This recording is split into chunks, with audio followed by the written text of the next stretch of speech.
They went looking for a 10-year-old boy who loved fireworks and vanished from a lake house on the 4th of July. 15 years later, a waitress 200 miles away heard a word she hadn't thought about in a decade, and everything changed. This is the story of a child who disappeared during a family reunion, a name whispered in a truck-stop diner, and the unraveling of a lie that lasted half a lifetime. In this video, we're going to walk through what we know about one of the strangest missing child cases to come out of the Midwest in the last 2 decades. We're going to follow the timeline from the moment a boy went missing to the day a man discovered he'd been stolen. And we're going to try to understand how something like this could happen in plain sight. Let me be clear from the start, this is a fictional case. The people, the places, the events you're about to hear are not real. But the mechanisms behind them, the systems that failed, the human psychology at play, those are all too real. So settle in, because this one is going to take some turns. It's the evening of July 4th, 2009. The Keller family is gathered at their lake house just outside the small town of Cedarpoint, Michigan, a quiet stretch of shoreline on the eastern side of Lake Michigan. The house has been in the family for 3 generations. It's nothing fancy. 2 stories, weathered wood siding, a screened-in porch that overlooks a long wooden dock stretching out into the water. This is the kind of place where cousins run wild in the summer, where grandparents doze in Adirondack chairs, where the smell of charcoal and bug spray hangs in the humid air. There are maybe 20 people there that weekend. Aunts, uncles, second cousins, a few family friends, the kind of gathering that happens every year without fail. Hamburgers on the grill, sparklers for the kids, a cooler full of beer sweating on the back deck. At the center of it all is 10-year-old Lucas Keller, skinny kid, mop of brown hair, perpetually sunburned nose. He's the youngest of 3 siblings, the baby of the family, and absolutely obsessed with the water. His grandfather, Robert Keller, calls him Tadpole, has since Lucas was maybe 5 or 6, back when the kid first learned to swim and refused to get out of the lake for hours at a time. Tadpole. It stuck. Even Lucas's older brother and sister used it. Lucas spends most of that afternoon in the water, diving off the dock, chasing minnows in the shallows. His mom, Caroline Keller, watches from the porch, half reading a paperback, half keeping an eye on her son. She's done this 100 times. Lucas is a strong swimmer. The lake is calm. There's no reason to worry. Around 8 in the evening, people start gathering chairs on the lawn for the fireworks. Cedarpoint doesn't have an official display, but you can see the show from the next town over, just across the bay. It's a tradition. The family sits together, watches the sky light up, eats s'mores, lets the kids stay up late. Caroline calls for Lucas around 7:45.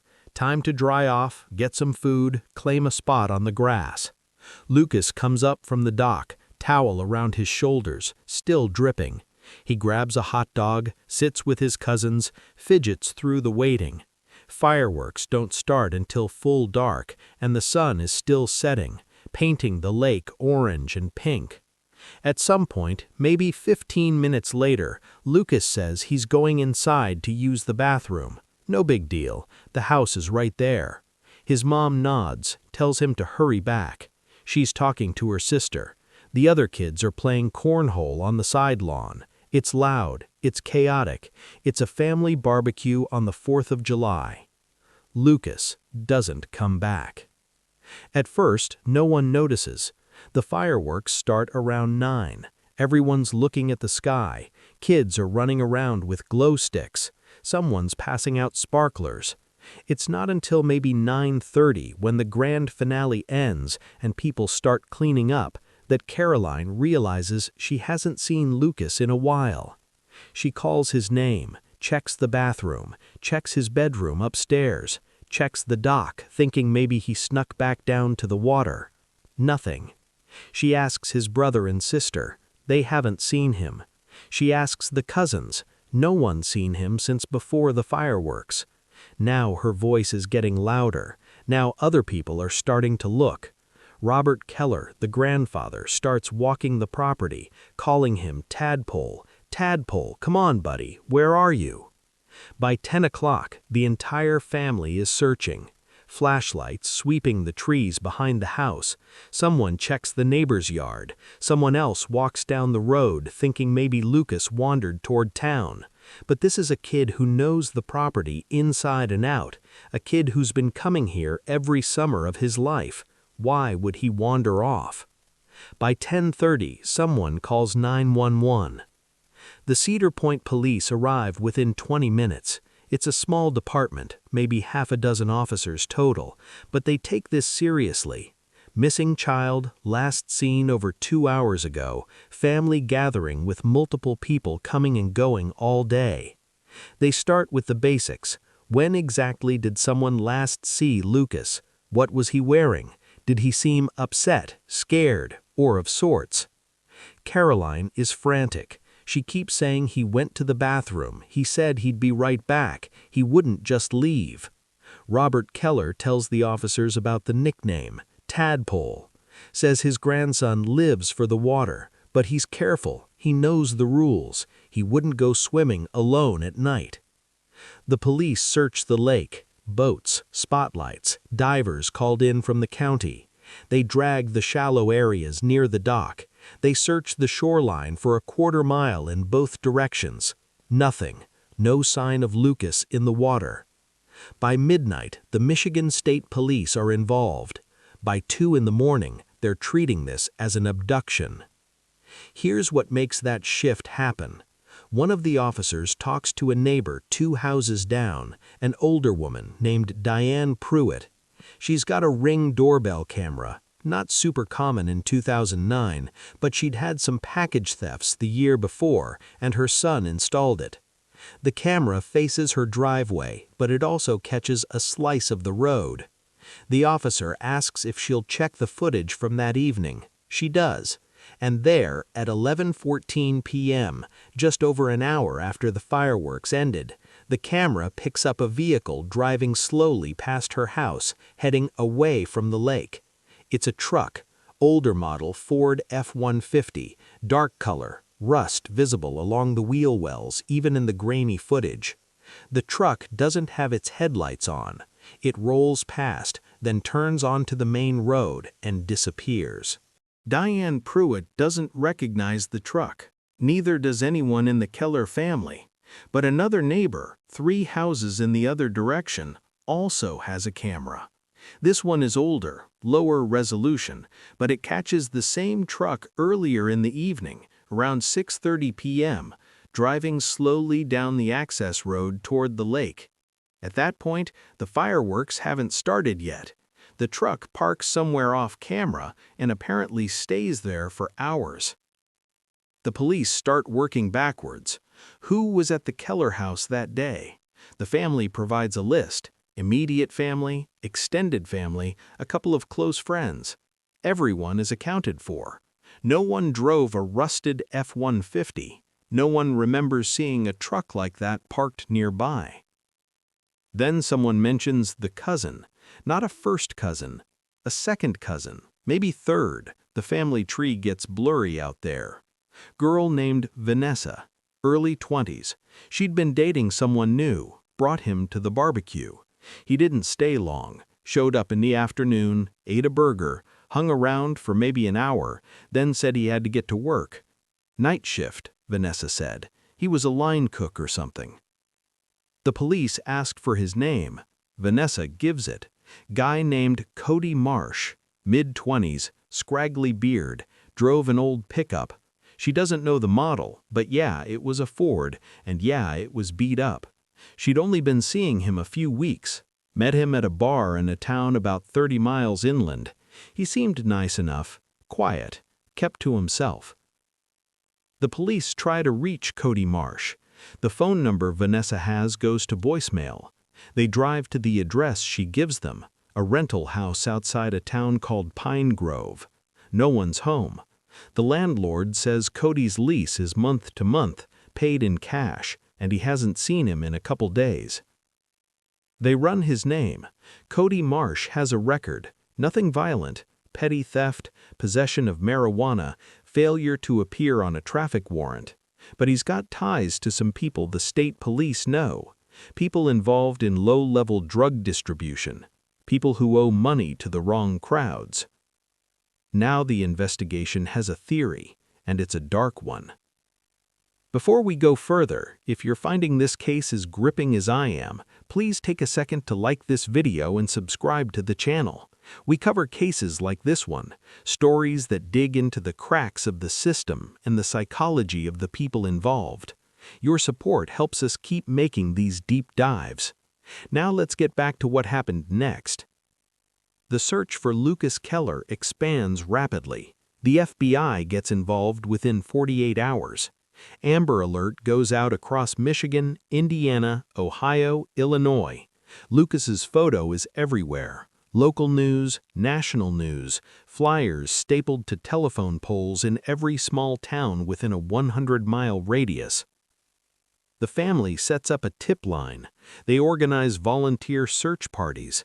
They comb the woods around Cedarpoint, the fields, the back roads. Cadaver dogs are brought in. Nothing. Cody Marsh becomes the primary person of interest, but he's vanished. His truck is found 6 days later, abandoned in a Walmart parking lot in Gary, Indiana. The plates have been removed. The interior has been wiped down. No fingerprints, no blood, no sign of Lucas. The police interview Vanessa for hours. She's devastated. She says she barely knew Cody, had no idea he'd be capable of something like this. She says he left the barbecue around 3 in the afternoon. She didn't see him again. She doesn't know why he'd come back. She doesn't know why he'd take Lucas. Investigators start building a profile. Cody Marsh is from Fort Wayne, Indiana originally. Grew up rough, in and out of foster care. Dropped out of high school. Worked construction jobs, restaurant gigs. Nothing stable. He's got connections to a crew in South Bend that runs pills and meth through truck stops and rural motels. And according to a confidential informant, Cody owed someone in that crew a significant amount of money.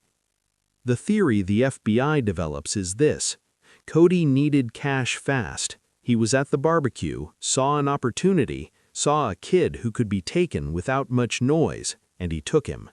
Maybe he planned to ransom Lucas. Maybe he planned to sell him to someone else. There's a dark market for children, especially young children who can be placed with couples willing to pay for an off-the-books adoption. It's rare, but it happens. But if that was the plan, no ransom call ever came. The Keller family never heard from anyone demanding money, and Lucas Keller simply disappeared. The case goes cold within a year. The FBI follows leads in 6 states. They track down associates of Cody Marsh, people he worked with, people he owed money to. Nothing. Cody himself is never found. Some investigators think he's dead, killed by the people he owed, his body dumped somewhere it'll never be recovered. Others think he fled to Mexico or Canada, started over under a new name. Carolyn Keller never stops looking. Every 4th of July, the family gathers at the lake house and sets off fireworks in Lucas's memory. Every year she puts up a new missing poster. Every year she calls the tip line, hoping for something, anything. 15 years pass. Lucas Keller would be 25 years old now, but no one's seen him. No credible sightings, no remains. Just a 10-year-old boy who walked into a bathroom and never came out. Until a waitress in Fort Wayne hears a word that makes her freeze in the middle of taking an order. It's a Tuesday in June 2024. The place is a Flying J truck stop off Interstate 69, just outside Fort Wayne. It's one of those giant travel plazas with a diner, a convenience store, showers for truckers, rows of diesel pumps, the kind of place that's always busy, always loud, always anonymous. The waitress's name is Monica Heller. She's 41, been working at the Flying J for about 3 years. Before that, she bounced around. Retail jobs, bartending. For a while in her 20s, she worked as a counselor at a summer camp up in Michigan, a resort on Lake Michigan that ran kids programs, swimming lessons, arts and crafts. That was a long time ago. She barely thinks about it anymore.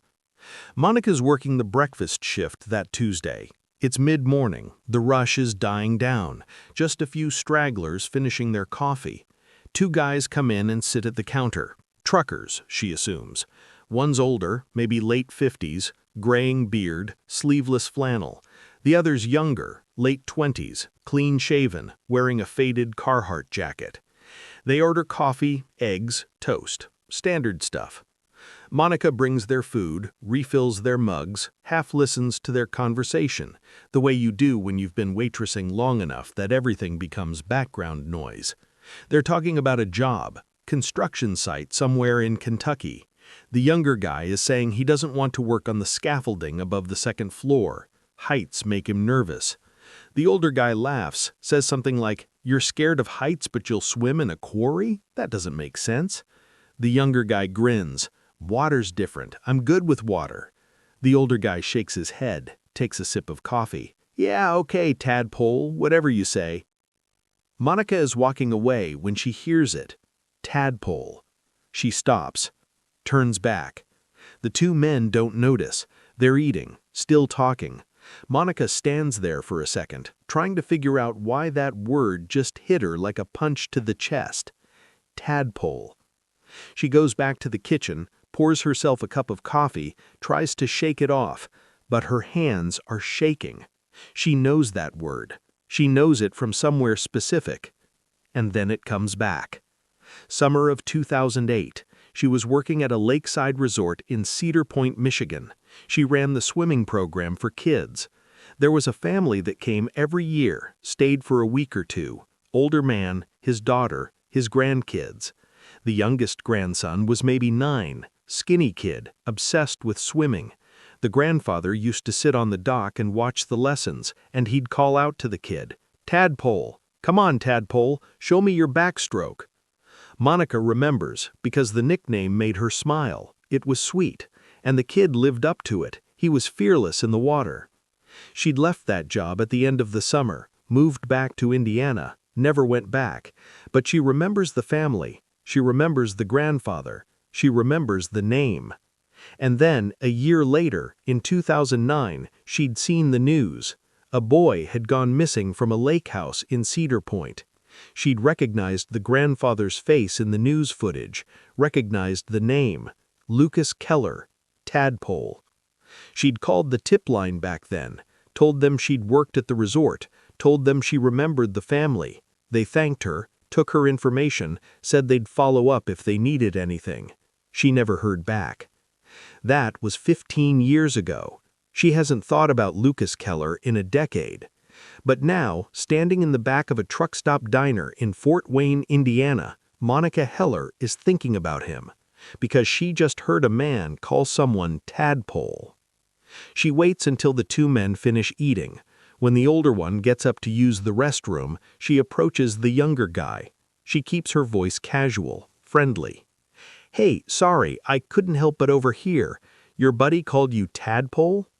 The younger guy looks up, a little embarrassed. "Oh yeah, stupid nickname. I've had it since I was a kid." Monica's heart is pounding. "Where are you from?" "Kentucky, little town called Harlan. You probably haven't heard of it." "And you've always lived there?"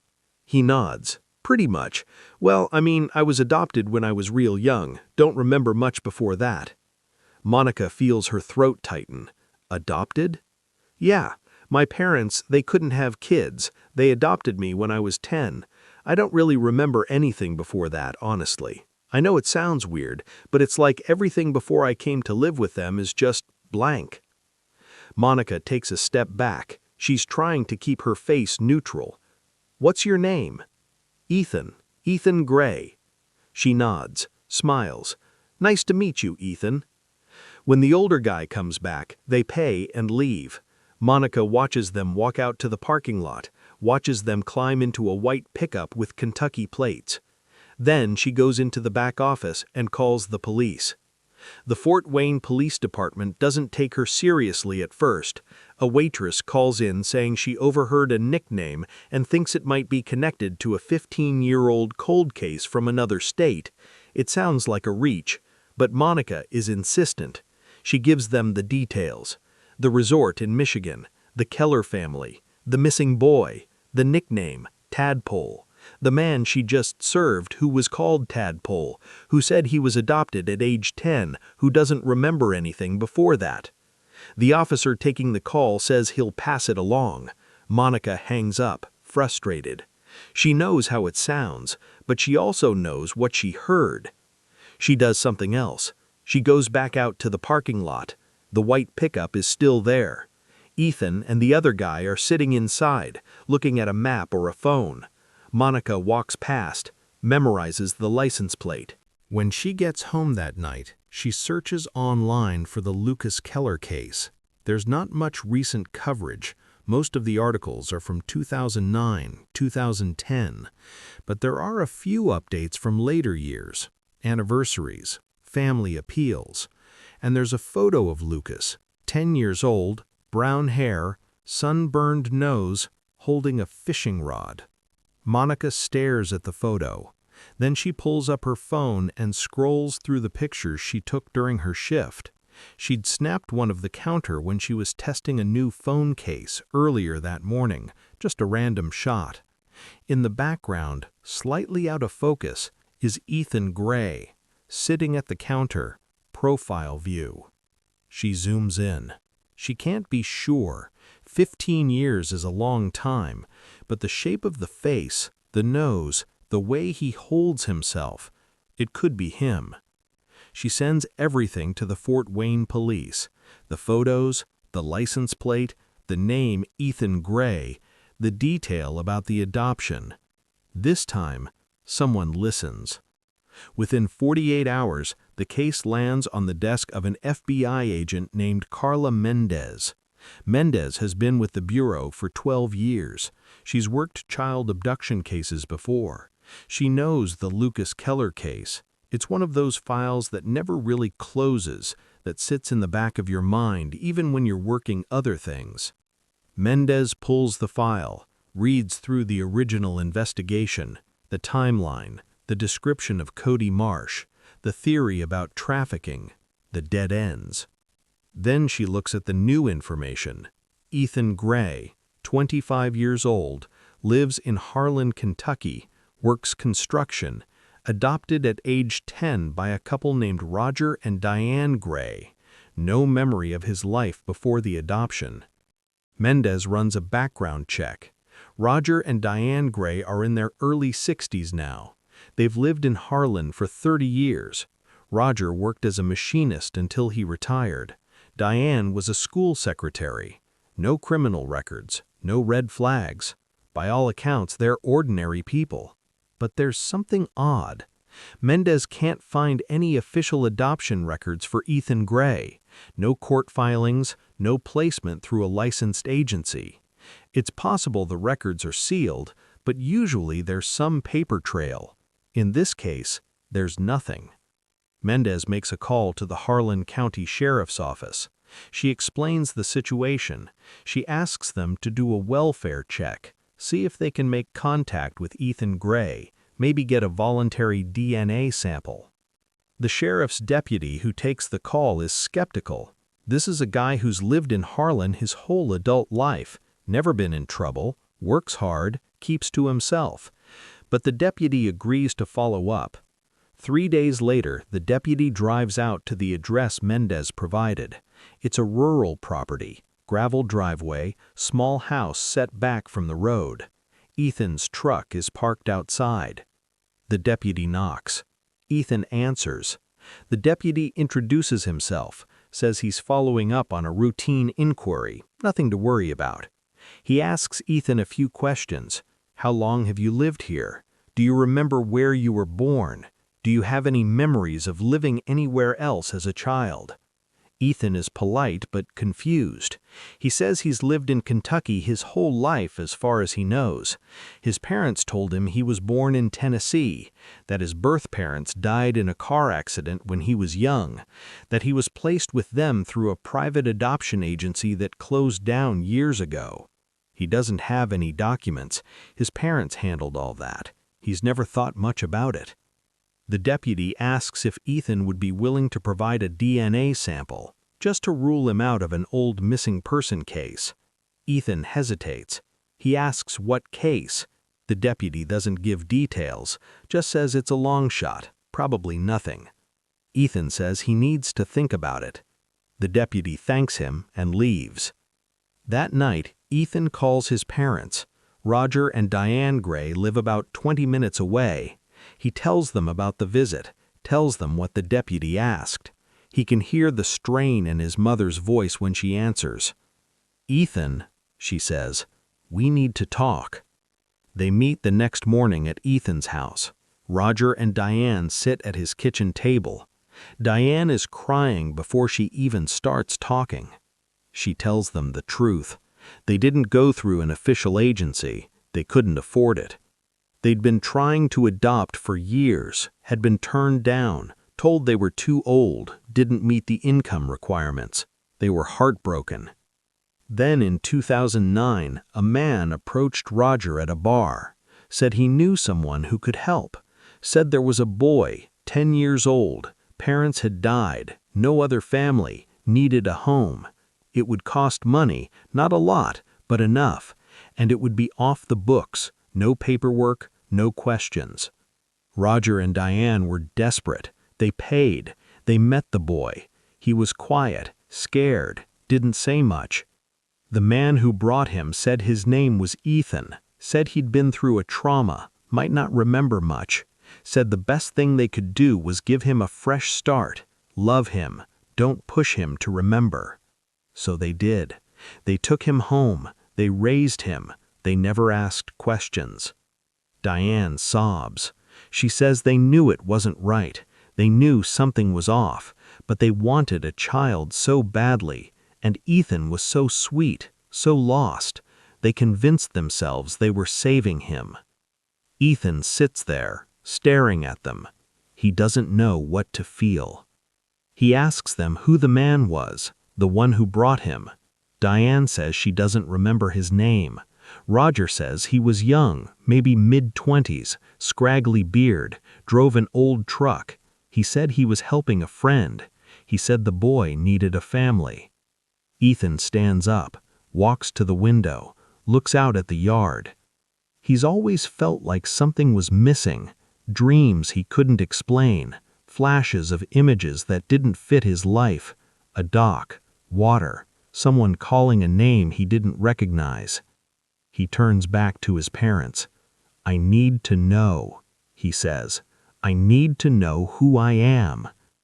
The next day, Ethan contacts the FBI. Agent Mendez flies to Kentucky. She meets with Ethan at the Harlan County Sheriff's Office. She explains the Lucas Keller case. She shows him photos, the lake house, the family, the 10-year-old boy. Ethan looks at the photos and feels something crack open inside him. He doesn't remember, not exactly, but he feels it, a pull, a recognition. Mendez asks if he'll provide a DNA sample. He says yes. The sample is sent to the FBI lab in Quantico.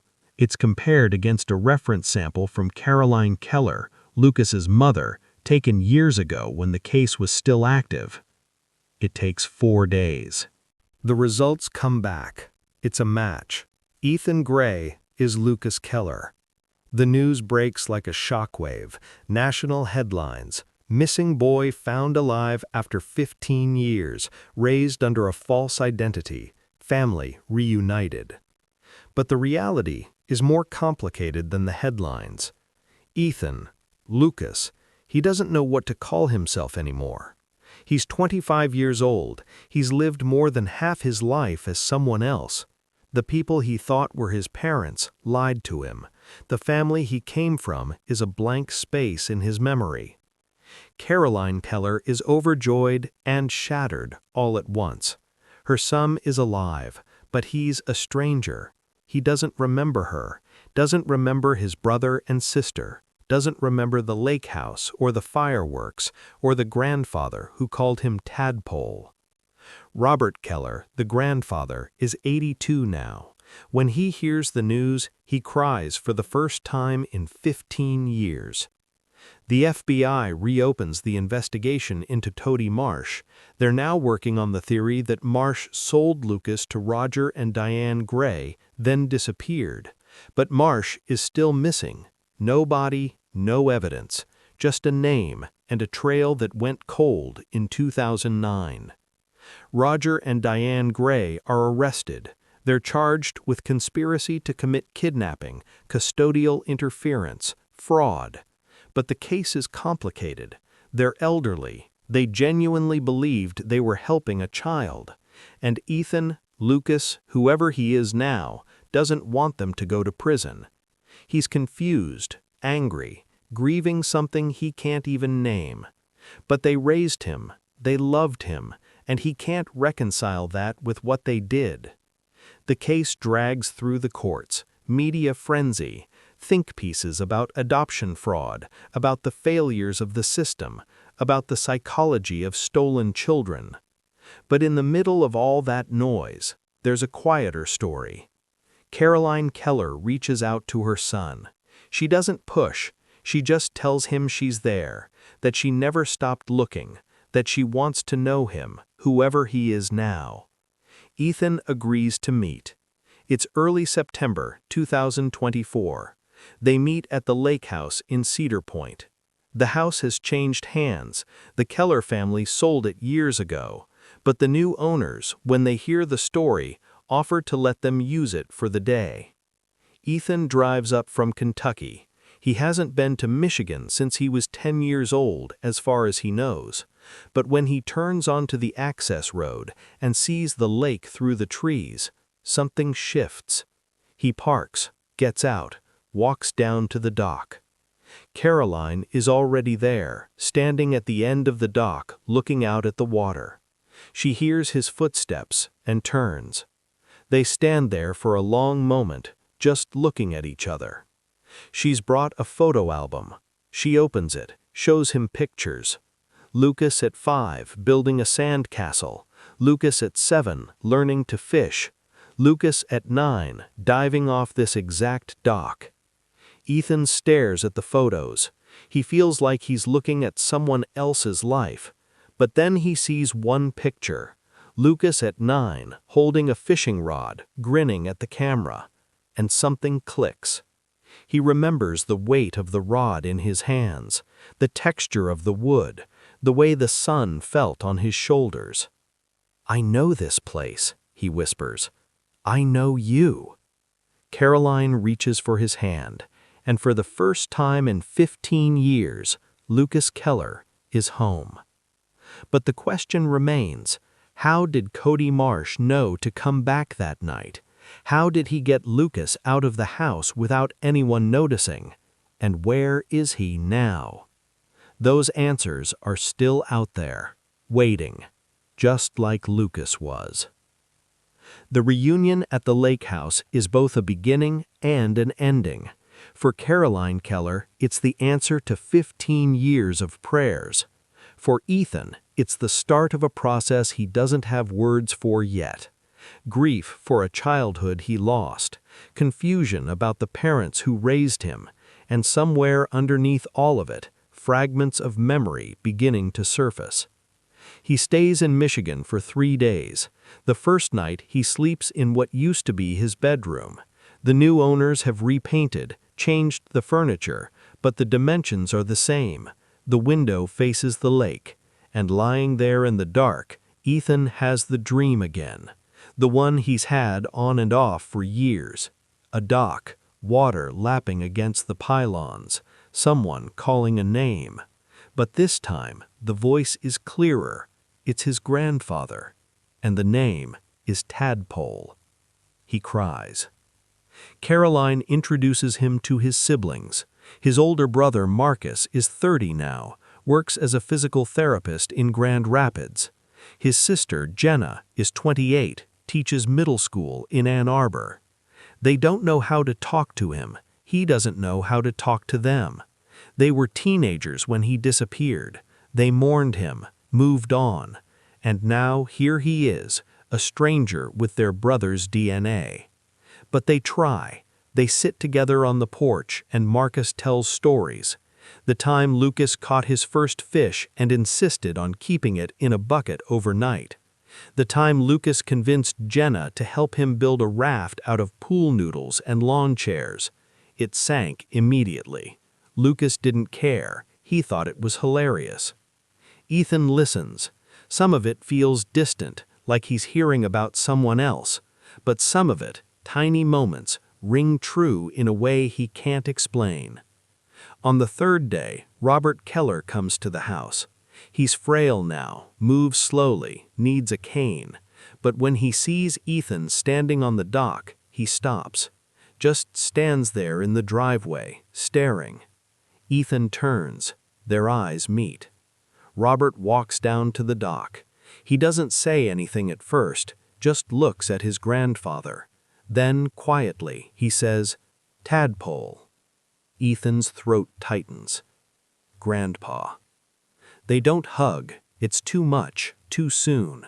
But they stand there together, looking out at the water. And for a moment, it's 2009, and nothing has been broken yet. Robert says, "I never stopped looking for you. Not one day." Ethan nods. "I know." After Michigan, Ethan goes back to Kentucky. But he's not the same. He can't be. The life he thought he had is a lie.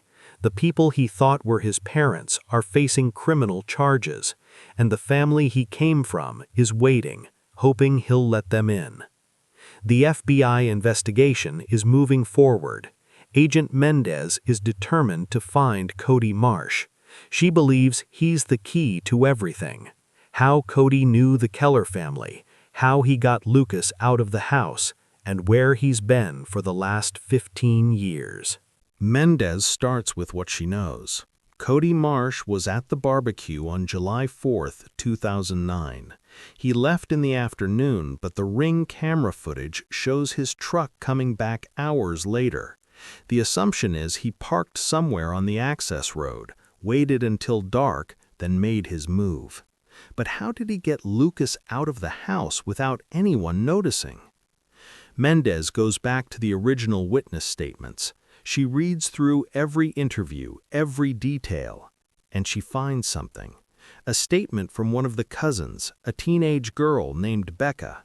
She'd been interviewed the night Lucas went missing. She mentioned hearing the back door open and close around 9:15 during the fireworks.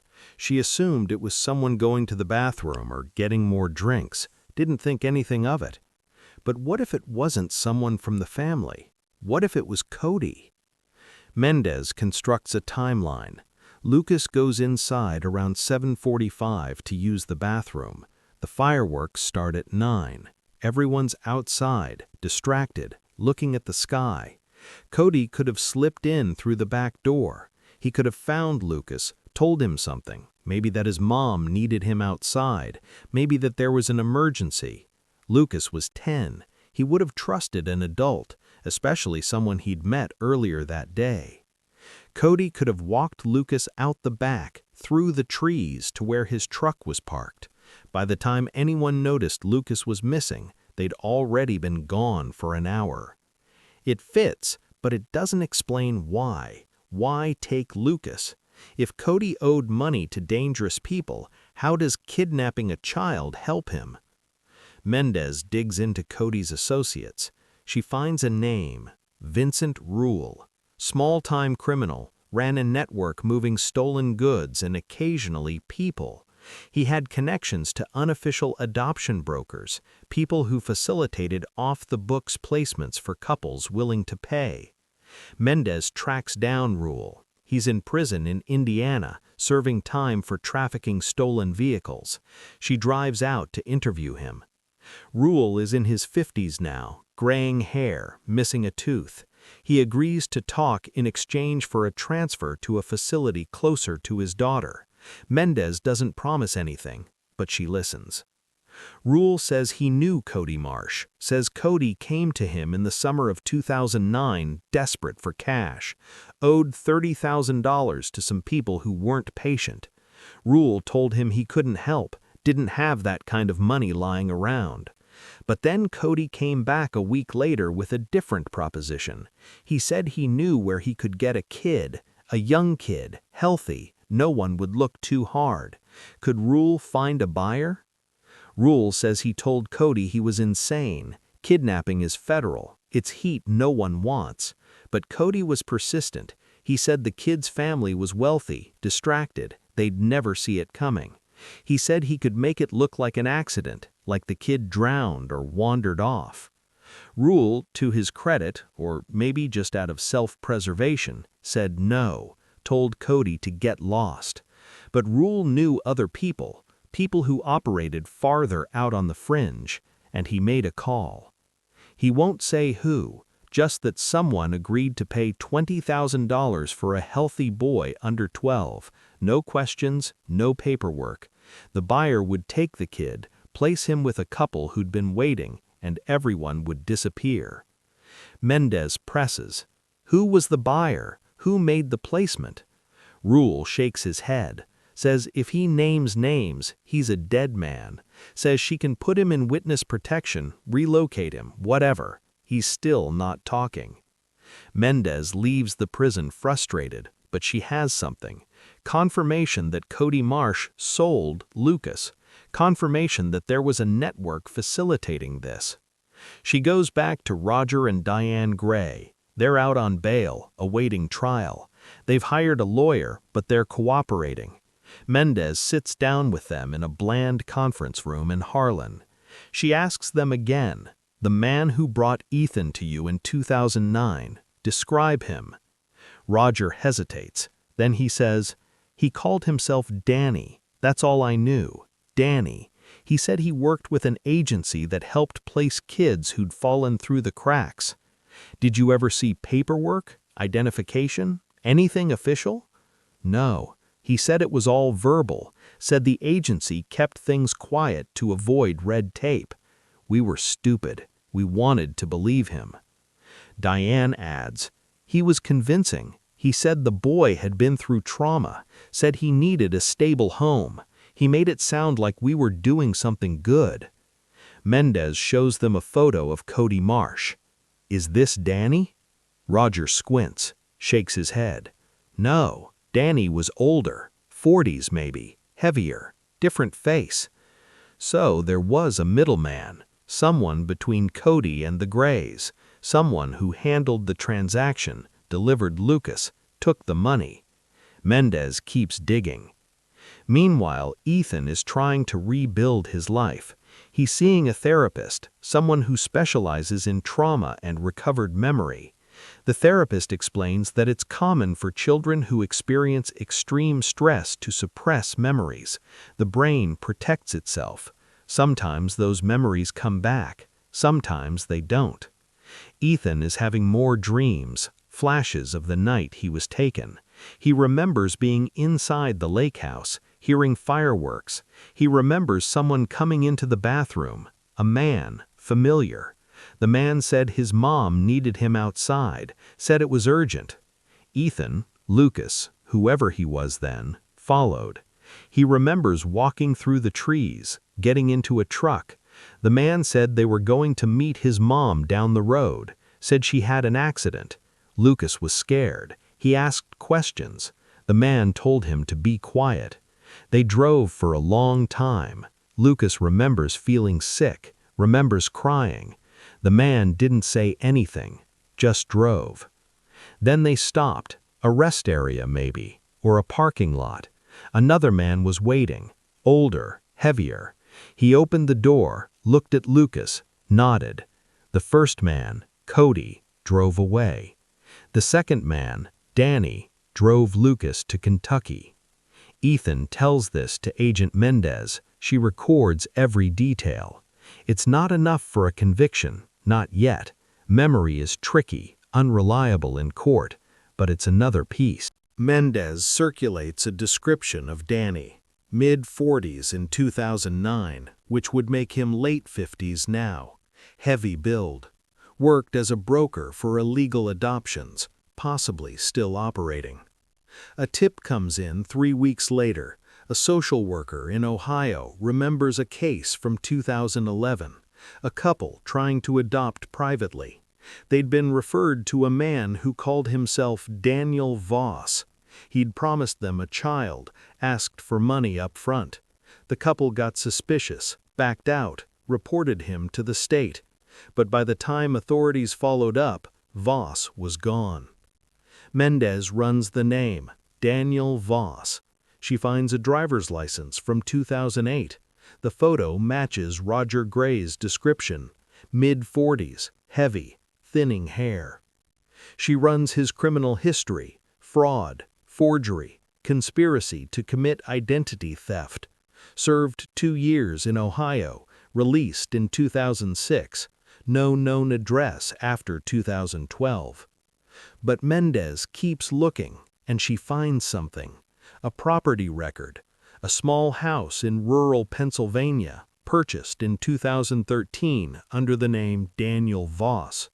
Taxes paid every year, still listed as the owner. Mendez coordinates with Pennsylvania State Police.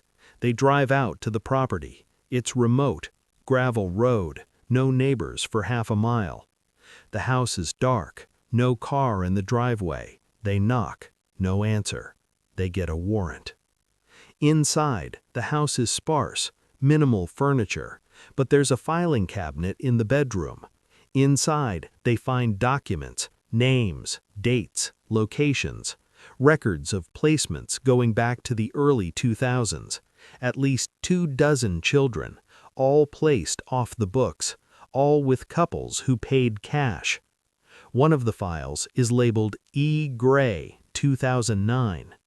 Inside is a handwritten note, subject, male, age 10, delivered to R. and D. Gray, Harlan, Kentucky. Payment, $18K. Source, CM. Cody Marsh. Mendez has her evidence, but Daniel Voss is not at the house. Neighbors say they haven't seen him in months. His phone is disconnected. His bank account has been empty since 2022. It takes another 6 weeks, but they find him. He's living under a different name in West Virginia, working at a hardware store, keeping his head down. When the police show up, he doesn't run, just sighs. Says he knew it would catch up to him eventually. Voss is extradited to Michigan. He's charged with kidnapping, conspiracy, human trafficking. He's offered a deal, testify against Cody Marsh, provide information on the network, and the federal charges get reduced. Voss takes the deal. He tells them everything. Cody came to him in early July 2009, said he had a source for a kid, healthy, young, no complications. Voss was skeptical, but Cody was desperate, willing to take a smaller cut. Voss agreed.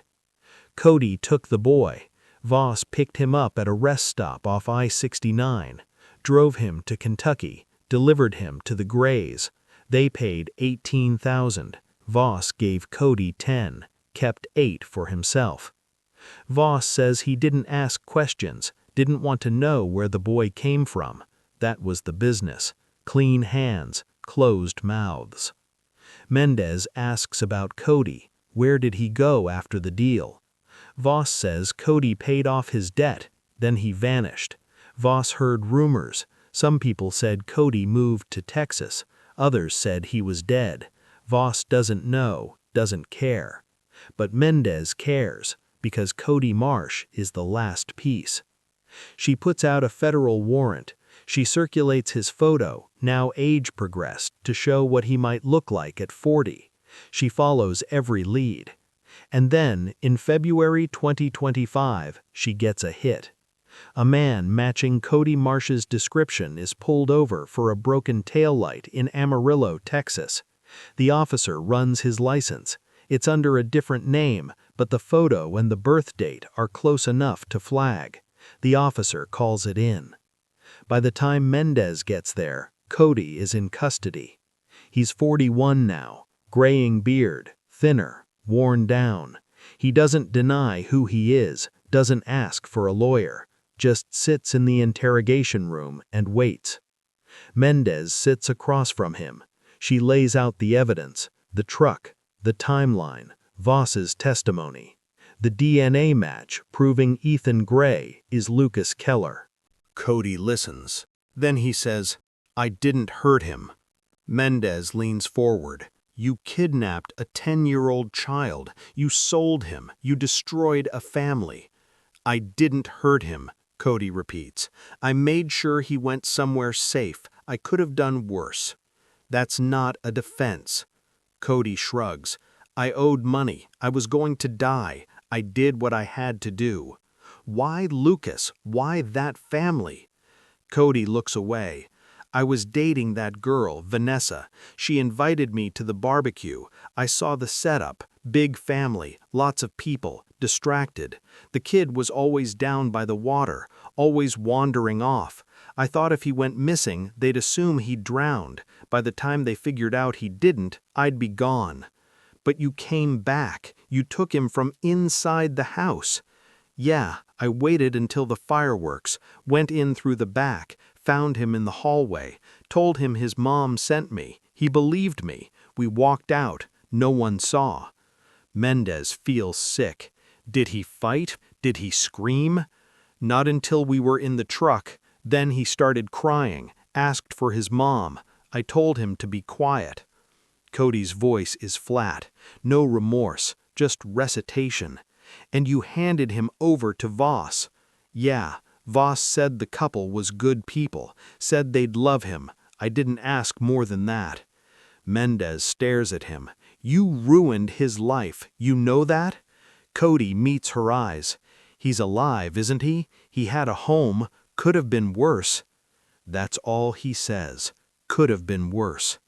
Cody Marsh is charged with kidnapping, conspiracy to commit human trafficking, and a dozen other counts. He pleads guilty. The trial is brief. He's sentenced to 40 years in federal prison. Daniel Voss gets 20. Roger and Diane Gray are sentenced to 5 years, suspended. They're placed on probation. Ethan writes a letter to the judge, asking for leniency. He says they were the only parents he knew. He doesn't forgive them, but he doesn't want them to die in prison. The case closes. But for Ethan, for Lucas, it's not over. He's living between two lives. He keeps the name Ethan for work, for the people in Kentucky who know him. But with his family in Michigan, he's Lucas. He's learning to answer to both. He's visited the lake house 4 times now.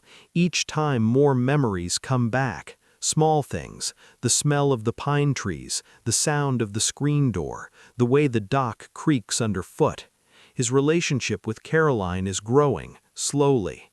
She doesn't push, she just shows up, calls once a week, sends photos, tells him stories.